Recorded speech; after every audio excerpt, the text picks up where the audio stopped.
Lakbay Katoliko, mayong adlaw ka natong tanan. Merry Christmas sa tanan nga mga nagtan-aw nining atong video. Adlaw ron mga igalang Huwebes, Petsa 25 nas buwan sa Disyembre tuig 2025, alas 4:46 na tas kapunon ron. So natay tubagon kining post ni Mr. Alvin Sanchez. Ingon niya, angay ba daw kuno tang maghudya ka sa pagkatao sa atong Ginoong Hesukristo? Ang matod siyang post, angay ba daw tang maghudya ka sa pagkatao ni Kristo? Ang tubag, yes. Kaya nga naman, dili ta angay magul, dili ta angay maghilak, dili ta angay nga magmugot ng naong, maghudya ka juta. Kinsay unang naghudya ka?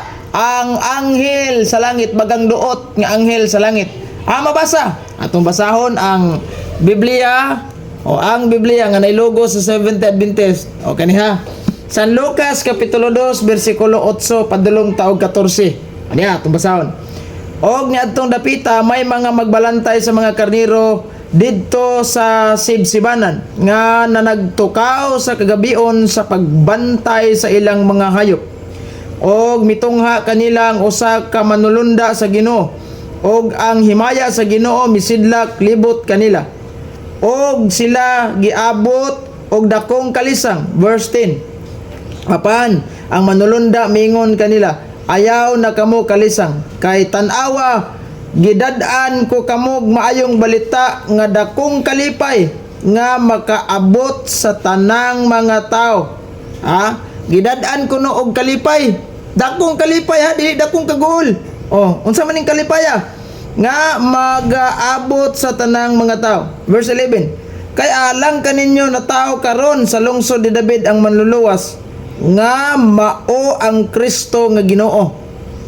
Unsa nang kuana kining gitawag na tog senaryohang nitabo gabi ina sa mayong balita Biblia, kay karong gabi una na tao sa lungsod ni David ang inyong manluluwas ang Kristo nga Ginoo. Padayon tagbasa sa verse 12. Og ang inyong ilhanan mao kini, inyong makaplagan ang usa ka gamayng bata nga naputos sa mga bakbak og nagahigda sa pasungan. Verse 13. Og sa kalit diha uban sa manulunda ang usa ka langitnong panon nga nanagdalayig sa Dios og nanag-ingon, himaya sa Dios. Sa verse 14 himaya sa Dios sa kalangitan og sa yuta, panagdait sa mga tao nga iyang gikahimutan. So klaro kayo nga bisan ang ilahang nailugo sa Seventh Adventist nga Biblia, pero diri ta sa maayong balita Biblia. Di klaro kayo, tanawa.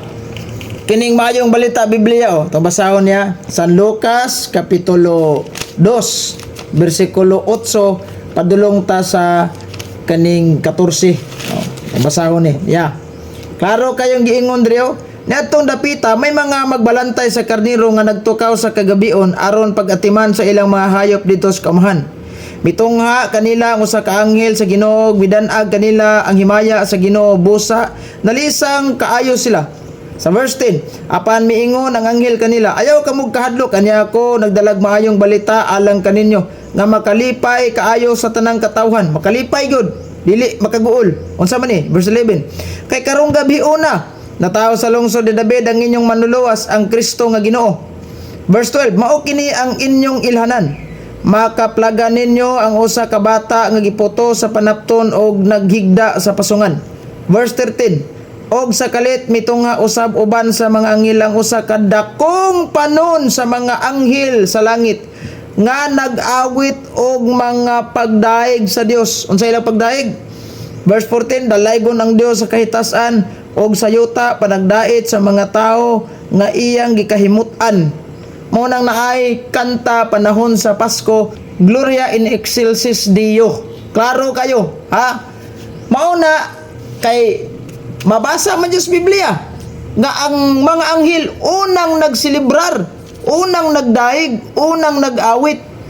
Munang kining iyang ikaduhang post nga miingon siya nga nagsugo bas Ginoong Hesukristo nga sa ulugo ng iyang birthday, indirekta nga verbatim Diyos Biblia ang mabasa, wala. Pero ang essence, ang kining gitawag na tog implicitly, wala tayong mabasa, pero implicit na ang mga anghel mismo nagdaig. See? Biblia nga itong ibasa. Now, kay ningon man, karong gabi una, natao sa lungsod ni David ang inyong manluwas ang Kristo nga Ginoo. Dibi man unsa may date ana, mao na gitawag December 25. Ug di malalis kanang Christmas giprohibahan sa Dictionary Concordance sa King James Version nga Biblia atong basahon. Yeah. Kani ha. Biblia ni siya nga Holy Bible Dictionary Concordance. Ang kini nga Biblia King James Version Yeah, itong ipakita ni sa atong mga viewers. The Holy Bible, Old and New Testament in the King James Version. Sa last part ani na ay Dictionary Concordance. Basahon na to ang meaning sa Christmas.